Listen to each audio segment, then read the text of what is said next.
মমতা ব্যানার্জি তো বোকার মতো কাজ। পশ্চিমবাংলার মাননীয় মুখ্যমন্ত্রী ইনি কিভাবে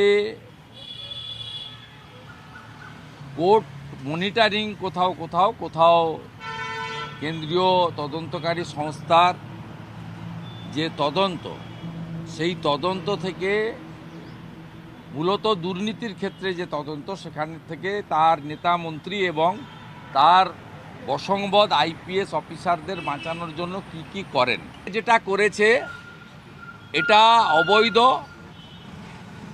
অনৈতিক, ক্রিমিনাল অফেন্স।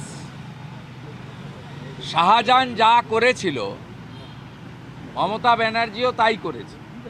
তাই শাহজাহানকে যদি আমরা গুন্ডা বলি, পশ্চিমবাংলার মুখ্যমন্ত্রীকে আমরা গুন্ডি বলতেই পারি।